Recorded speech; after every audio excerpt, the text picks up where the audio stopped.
So in the previous segment, as you know, we have discussed about the significance of measurement and the unit system. Now it's a time to see what parameters you should mention while choosing a unit system.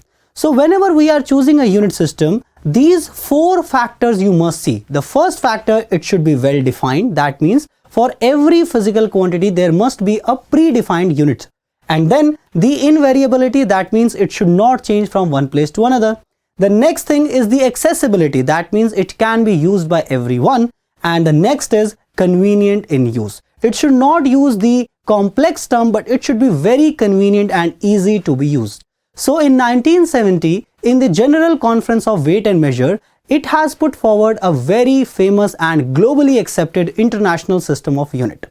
Now this international system of units, along with all its units, symbol, abbreviations, has been globally accepted, and this is called the SI system. So let's see what are the things in this internationally accepted unit system, that is SI system, and see the important factors of that. Now we have at present internationally accepted system, that is SI system. Now the French name for this system is Système International des Unités system.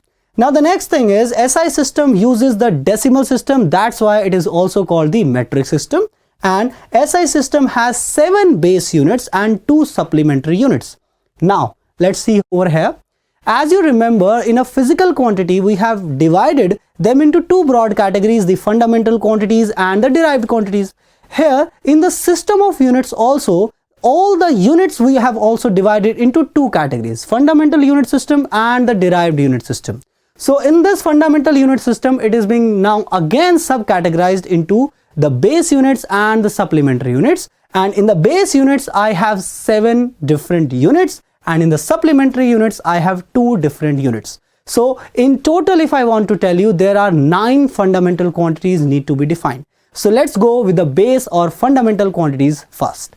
So these are the 7 fundamental quantities that we need to analyze. So I have listed all the 7 quantities. Let me just read it. These 7 base quantity or the fundamental quantities are length, mass, time, then electric current, thermodynamic temperature, amount of substance, and the luminous intensity. And here I have listed the base quantities along with its units and the symbols. So length is being measured in meter and the symbol is being used as small m. Then mass is being measured in kilograms. The symbol that we are going to use is small kg. So it is being representing kg. And here the time is measured in second. The symbol is small s. Then electric current is having a unit of ampere and the symbol is capital A. And thermodynamic temperature has a unit Kelvin, that is being labeled as capital K. Then the amount of substance is measured in mole, symbol as MOL. And then the luminous intensity, that is candela, and having the symbol CD. Now these 7 fundamental quantities has a basic standard reference which we need to analyze. If you remember, in the measurement part, I have told you whenever you are measuring something, you are making a measurement with reference to some standard. So there must be some standard associated with 1 meter, 1 kilogram, 1 second, 1 ampere, 1 Kelvin, and so on. So let me just tell you all those standards, and they will give you an insight that how these standards are being set up. But these standards are being set up with the respective years, and these standards can be different in different coming years. But I am telling you the latest values of these standards. So here the standard values are. The first thing is the physical quantity length. Now length has a unit of meter. Now 1 meter is being defined as the distance traveled by the light in vacuum in this much of a second. I hope the value and the standard is very clear to you. Now the next thing is mass. The mass is being measured in kilograms. So what is the unit? 1 kilogram. 1 kilogram is being defined as the mass of a cylinder which is being made up of a platinum iridium alloy, which is kept at the International Bureau of Weight and Measure, which is somewhere in the France. I hope this is very clear to you. Then the next quantity is time. Now time has the basic unit of 1 second. So 1 second is actually the time corresponding to this much periods of radiations corresponding between 2 hyperfine levels in the ground state of cesium-133 atom. The next physical quantity is electric current. Electric current is measured by ampere. So 1 ampere is actually that much current which when flow in two straight infinite conductors that are being placed at 1 meter apart in vacuum, and they are experiencing a force of 2 into 10 to the power minus 7 Newton per meter length. I hope the definition of ampere is very clear to you. Now the next quantity is the thermodynamic temperature. Temperature is measured in Kelvin. So 1 Kelvin is actually 1 by 273.16 of the thermodynamic temperature of the triple point of water. Now you might be thinking, what is triple point of the water? Triple point of the water is the temperature at which the ice, water and water vapors coexist in a system. I hope this is clear. Now the next physical quantity that I have is the amount of substance, that is mole. Now 1 mole is that much amount of substance that contains the fundamental entities as much which are being contained by 0.012 kilogram of carbon 12. I hope this is also clear. The next quantity is luminous intensity.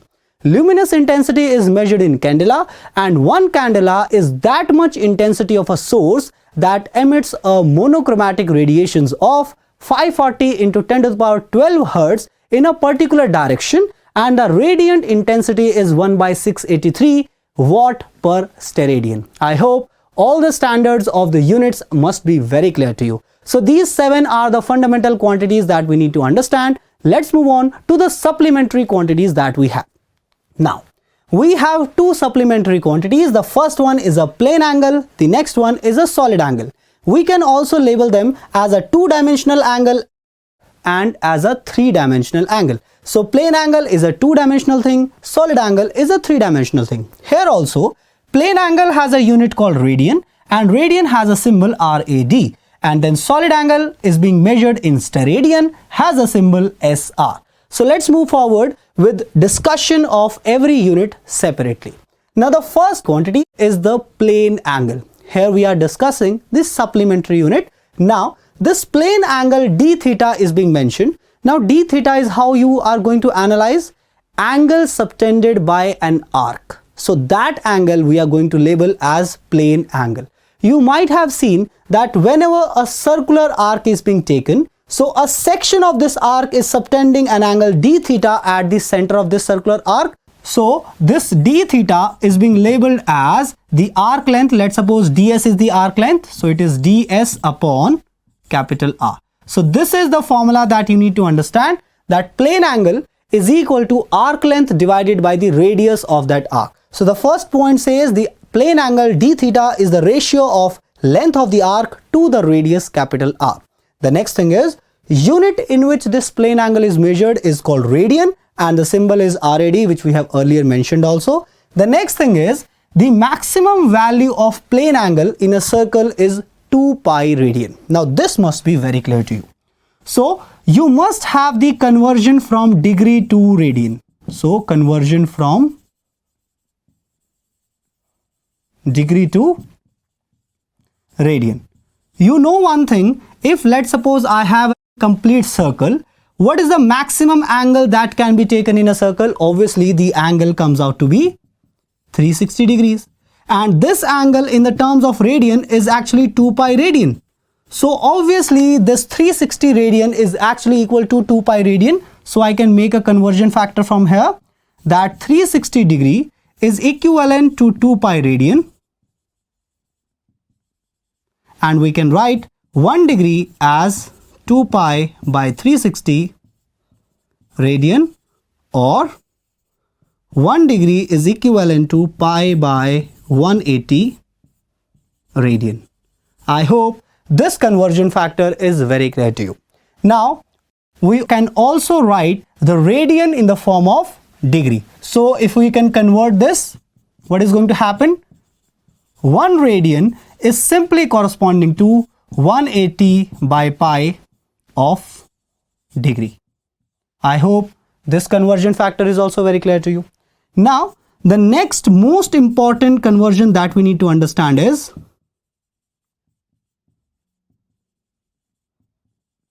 that 1 degree is being broken into 60 minutes, and that can be labeled as 60 hash. Now we have chosen a different system of units, that every degree is being split into 60 equal measurements, that is equal to minute. So 1 degree is equal to 60 minute, labeled as 60 hash, and then every minute, if I want to say, 1 hash is equal to 60 second, which is labeled as 60 double hash. So basically I have splitted 1 degree into equal 3600 fragments. So here you can label that 1 degree is equal to 60 minute and it is equal to 3600 seconds. This convention has been used in the astronomical thing because the angular separation between two far off objects is very less. In that scenario, we need such kind of minute unit system. So I hope the basic idea of this unit system is very clear to you. And we are going to utilize this kind of unit system in the questions part while we are solving questions based on the parallax method or the long distance methods. So moving further ahead, let's see the next category of supplementary units, that is solid angle. So in order to understand the solid angle, as I just told you, it's a three-dimensional angle. Now imagine I have a sphere. Now on this spherical surface, I have taken an elementary area dA. So obviously this is a circular in shape. Now this circular area is going to subtend three-dimensional angle at the center, and this three-dimensional angle is labeled as the solid angle. Earlier, the angle that we were discussing, the plane angle, that can be taken on a paper. So that was a two-dimensional angle, but this three-dimensional angle cannot be taken on a paper. So that's why it is a three-dimensional angle, and this is called solid angle. Now the question is how we are going to define it. This is being labeled as omega. So elementary d omega is equal to the elementary area divided by the square of radius, that is r square. So this is how it is being defined, that d omega is dA by r square. Now if you see dimensionally, that the area will have the dimension of square of length and the radius square will also have the square of length dimension. So length square divided by length square will give me a dimensionless quantity. So both the plane angle and the solid angles are actually the dimensionless quantity. We are going to discuss this thing also in the dimensional analysis. Now here I have told you what this solid angle is. Solid angle is the angle subtended by a surface at the center. So it's actually three-dimensional angle subtended by a surface. So here the unit for the solid angle is steradian with the symbol SR. The maximum value of solid angle for a sphere is 4 pi radian. I hope this is very clear to you. Now, if let's suppose I have a situation that a certain area is being given to you. Now, the semi-angle of this cone is being labeled as theta.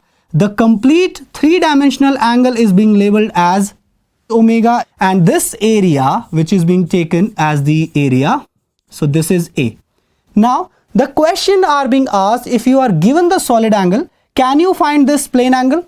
And in some question, if the angle is given to you, can you find this solid angle? Yes, but the derivation part is not in your syllabus. I can tell you the direct result that we have. So this solid angle is actually 2 pi times 1 minus cos theta. So this is a very important formula that is relating solid angle with plane angle.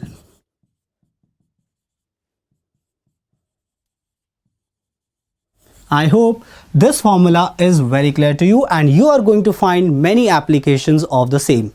So I hope the idea of plane angle, the solid angle and the fundamental quantities is very clear to you.